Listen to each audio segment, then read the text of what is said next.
Hello student, मैं विकास सिंह आप सबका स्वागत करता हूं अपने यूट्यूब चैनल पे चंद्रा मैथ बाई विकास तो लाइक कमेंट और शेयर सब्सक्राइब करें हमारे चैनल को। आज का पहला क्वेश्चन है हमारा ट्रिग्नोमेट्री रेशियो। हम प्रीवियस लेक्चर्स में ट्रिग्नोमेट्री रेशियो पे डिस्कशन किए थे।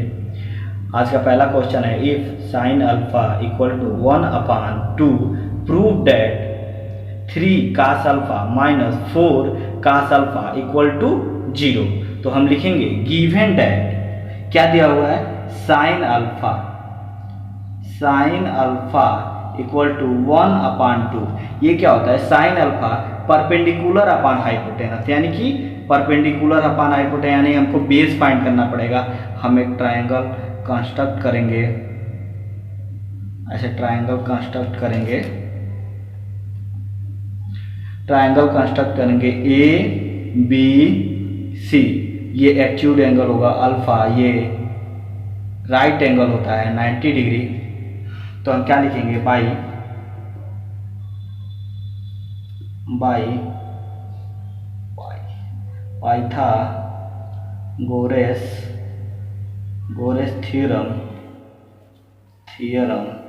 पाइथागोरस थ्योरम होता है हाइपोटेनस का स्क्वायर इक्वल टू परपेंडिकुलर का स्क्वायर प्लस बेस का स्क्वायर।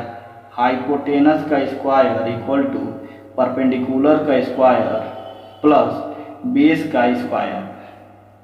हमको दिया हुआ है परपेंडिकुलर दिया हुआ है 1 का स्क्वायर, हाइपोटेनस दिया है 2 का स्क्वायर प्लस बेस हमको फाइंड करना है। 2 का स्क्वायर 4 होता है और 1 का स्क्वायर 1 होता है प्लस, तब परपेंडिकुलर 1 हाइपोटेनस 2 बेस फाइंड करना है। तो 4 minus 1 equal to base square, तो बेस स्क्वायर इक्वल टू 3। तो बेस की वैल्यू क्या आ जाएगा, √3। तब इसके मदद से हम इसको फाइंड करेंगे। बेस निकल गया हमारा √3, ये आ गया √3। तो हम कास निकाल लेंगे, कास अल्फा।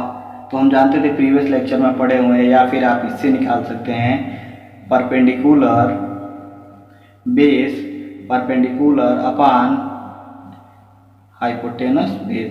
तो ये होता है कास अल्फा होगा। तो क्या होगा, बेस अपॉन हाइपोटेनस। तो बेस दिया हुआ है बेस अपॉन हाइपोटेनस 2। अब इस कास अल्फा का वैल्यू हम इसके राइट हैंड साइड में पुट करेंगे तो लेफ्ट हैंड साइड आ जाएगा। तो लिखेंगे left hand side equal to 3 cos alpha minus 4 cos cube alpha. अब इसमें हम वैल्यू को पुट करेंगे। cos अल्फा इक्वल टू दिया हुआ है 3 इंटू √3/2। cos अल्फा का वैल्यू माइनस 4, लिखेंगे √3/2 का क्यूब। तो ये मल्टीप्लाई करेगा तो 3√3/2 माइनस ये होगा 4। जब हम इसका क्यूब करते हैं तो रूट का क्यूब होता है 3, रूट क्यूब ये हो जाता है, और 2 का क्यूब होता है 8। 2 इंटू 2 इंटू 2 तो 8 होगा।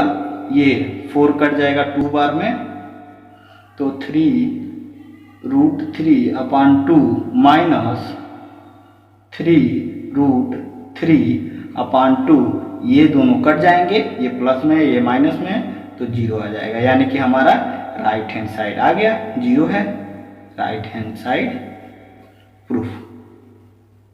दूसरा क्वेश्चन है in a right angle triangle ABC right angle at B if 10A equal to 1, the verify that 2 sin A into cos A equal to 1। तब हम first of all in triangle ABC right angle दिया हुआ है, right angle eight B, यानी कि B हमारा 90 degree का होगा angle B equal to 90 degree. तो हम ट्रायंगल कंस्ट्रक्ट करेंगे, ट्रायंगल कंस्ट्रक्ट करेंगे। ये हमारा राइट एंगल बी और ये हमारा एक्यूड एंगल ए और ये सी होगा। तो दिया हुआ है 10 ए इक्वल टू 1 दिया हुआ है। हमको चाहिए होता है इन दो साइडों में से किसी एक साइड को फाइंड करना होता है। अगर हम 1 को 1 से डिवाइड कर ले तो कोई हर्ज नहीं है, ठीक है। तो ये दिया हुआ है परपेंडिकुलर अपान दिया हुआ है बेस, और हमको परपेंडिकुलर अपान बेस दिया हुआ है 1 और हमको हाइपोटेनस ज्ञात करना है। हाइपोटेनस ज्ञात करने के लिए हमको first of all Pythagoras theorem का मदद लेना पड़ेगा। तो लिखेंगे बाई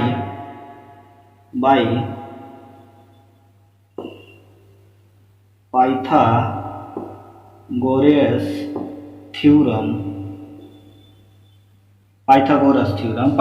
थ्योरम क्या होता है?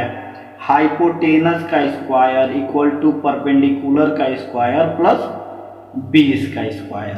हमको इसमें बेस दिया हुआ है और परपेंडिकुलर दिया हुआ है, तो बेस 1 का स्क्वायर प्लस 1 का स्क्वायर, तो 1 होगा, 1 का स्क्वायर 1 होता है और 1 ये हो जाएगा 2। तो हाइपोटेनस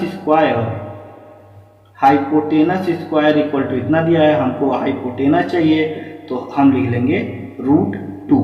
अब हम क्या करेंगे, इसमें हमको इसकी वैल्यू वेरीफाई करानी है, तो हम साइन ए और कास ए निकालेंगे।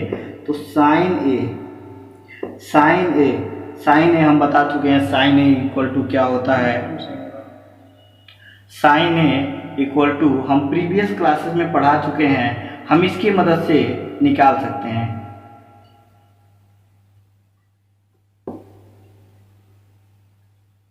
प्रीवियस क्लास में हम पढ़ाए थे साइन ए इक्वल टू होता है परपेंडिकुलर अपॉन हाइपोटेनस। तो हाइपोटेनस हमारा √2 निकल गया है, तो परपेंडिकुलर 1 है और हाइपोटेनस √2। और इसी तरह कास का भी निकाल लेंगे, कास ए का, इससे देखिए सब निकल जाएगा, बेस अपॉन हाइपोटेनस। तो बेस दिया है 1 अपॉन हाइपोटेनस 2। फिर हमको इसकी वैल्यू वेरीफाई करानी है कि क्या होगा, तब लिखेंगे लेफ्ट हैंड साइड लिख लेते हैं, left hand side, right hand side को वेरीफाई करा देते हैं। Left hand side 2 sine A into cos A equal to 2 sine A का वैल्यू ये दिया है 1 अपान √2 इंटू कास का वैल्यू ये दिया है 1 अपान √2 इक्वल टू 2 और √2 और तब 2 1 अपान √2 और कास ए का वैल्यू 1 अपान √2। तो जब हम मल्टीप्लिकेशन करेंगे तो 1 अपान √2 इंटू √2 होता है 2। रूट का रूट से जब भी मल्टीप्लिकेशन करते हैं, अगर सेम वैल्यू है तो वही वैल्यू आ जाती है। तो √2 से 2 का मल्टीप्लिकेशन करेंगे तो ये आ जाएगा 2। तो फिर ये 2 से ये 2 कट जाएगा और ये हमारा 1 प्रूफ हो जाएगा। तो क्या हो जाएगा 2 sine A into cos A equal to 1। Proofed. Right hand side student, हमारा तीसरा क्वेश्चन है, in the figure triangle PQR angle P दिया हुआ है थीटा डिग्री, एंगल P को थीटा डिग्री दिया है एंड एंगल R को दिया है 5 डिग्री। ठीक है, तो फाइंड करना है कि इतना काट फाई का वैल्यू क्या होगा और इतना tan फाई का वैल्यू क्या होगा। ठीक है, तो देखिए दो साइड दिया हुआ है, तीसरे साइड को फाइंड करने के लिए हमको पाइथागोरस थ्योरम का यूज करना पड़ेगा। तो लिखेंगे बाई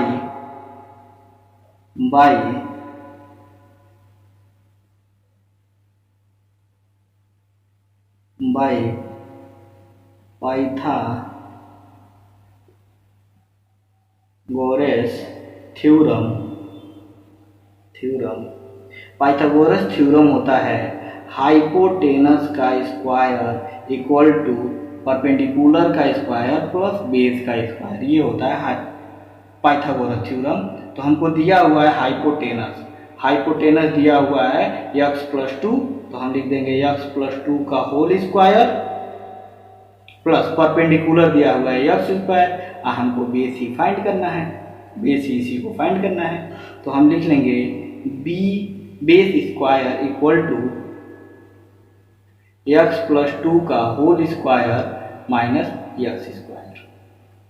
तब हम ये दिया हुआ है x प्लस 2 का होल स्क्वायर, यहाँ पे लगा देंगे a प्लस b का होल स्क्वायर का formula, a square plus b square plus 2ab, ये फार्मूला हम लगा देंगे। तो लिख देंगे x स्क्वायर प्लस 2 का स्क्वायर होता है 4 plus 2 into x minus x square. तब ये हो जाएगा x square plus 4 plus 4x 2 into 2 4x minus x square, minus x square और प्लस x स्क्वायर कट जाएगा, ये हमारा आता है बेस स्क्वायर। तो बेस इक्वल टू हम 2 को कॉमन ले सकते हैं, लिख सकते हैं ब्रैकेट में 1 प्लस x, तो बेस इक्वल टू हो जाएगा 4 1 प्लस x। अब हम देख रहे हैं कि ये 4 है तो ये रूट से बाहर आ जाएगा, 2 का स्क्वायर होता है 4, रूट के बाहर आ जाएगा, 1 प्लस x स्क्वायर रूट में रहेगा।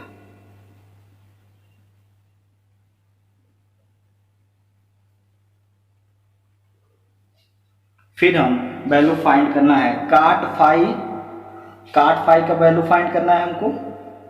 काट फाई का वैल्यू, काट फाई इक्वल टू, देखिए जब हम काट फाई निकालेंगे, ये निकल चुका है हमारा बेस, निकल चुका है रूट के अंदर 1 प्लस x निकल चुका है, तो ये बेस हो जाएगा, ये परपेंडिकुलर हो जाएगा, ये बेस हो जाएगा, ये परपेंडिकुलर हो जाएगा। ठीक है, तो हम जानते हैं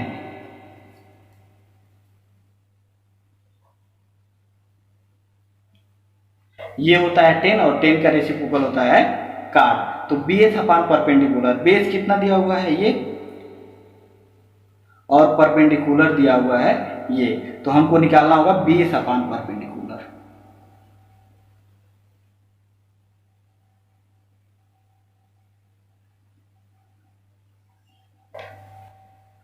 तो काट फाई इक्वल टू होता है बेस अपान परपेंडिकुलर, तो फाई के लिए बेस ये होगा x अपान परपेंडिकुलर, ये हो जाएगा 2 रूट 1 प्लस x, ये होगा। ठीक है, हमको निकालना है काट थीटा। अब टेन थीटा, टेन थीटा के लिए ये सेम होगा इसके लिए, तो क्या होता है टेन थीटा होता है परपेंडिकुलर अपान बेस, तो ये हो जाएगा परपेंडिकुलर अपान बेस 1 प्लस x। इसके मदद से आप सारा निकाल सकते हैं। और कास का वैल्यू होता है बेस अपान हाइपोटेनस, तो बेस क्या दिया हुआ है 2, एक ब्रैकेट में 1 प्लस x, और हाइपोटेनस दिया हुआ है x प्लस 2। अब हम फाइंड करेंगे इन तीनों का वैल्यू। इन तीनों वैल्यूज को फाइंड करने के लिए फर्स्ट लिखेंगे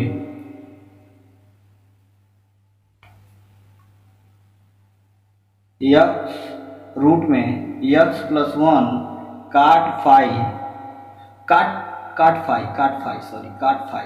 तो रूट में x प्लस काट फाई का वैल्यू निकल चुका है x अपान 2 1 प्लस x। ये देखिए रूट का अंदर ये सेम है, दोनों इधर उधर है, पहले 1 है और x है तो कोई मतलब नहीं है, दोनों प्लस है तो कोई मतलब नहीं है, कट जाएगा ये, तो हमारा वैल्यू हो जाएगा x/2। तो रूट x प्लस 1 काट फाई का वैल्यू आ गया x/2, ये होगा। और सेकेंड हम फाइंड करेंगे root 3q plus x square 10 theta. अब देखिए इसका वैल्यू हम लिखेंगे, रूट में से x स्क्वायर निकल सकता है, तो होगा क्या, रूट में से x स्क्वायर निकलेगा तो x, और रूट के अंदर यक्स प्लस 1, फिर हम स्क्वायर करके रूट के अंदर ले जाएंगे तो यक्स से मल्टीप्लाई होगा तो यक्स क्यूब हो जाएगा और ये एक्स स्क्वायर हो जाएगा। और 10 का वैल्यू निकाले हैं हम यहाँ, यक्स बाई 2 1 रूट के अंदर 1 प्लस यक्स, ये सेम है, ये दोनों सेम है, कट जाएगा तो, और ये यक्स इससे मल्टीप्लिकेशन कर लेगा तो ये यक्स स्क्वायर बाई 2। और हमसे तीसरा पूछा है कास थीटा का वैल्यू, तो कास थीटा का वैल्यू यहाँ पे भी हम निकाले हैं और यहाँ पे भी लिख देते हैं cos theta equal to 2 root के अंदर 1 plus x upon x plus 2, ये होगा हमारा आंसर, तीनों क्वेश्चन का आंसर। तो स्टूडेंट हमारे चैनल को सब्सक्राइब करें और हमारी वीडियो को लाइक करें और अपने फ्रेंडों के साथ इस वीडियो को शेयर करें ताकि ज़्यादा से ज़्यादा स्टूडेंट ट्रिग्नोमेट्री रेशियो को सीख सकें और एग्ज़ाम में कर सकें। धन्यवाद।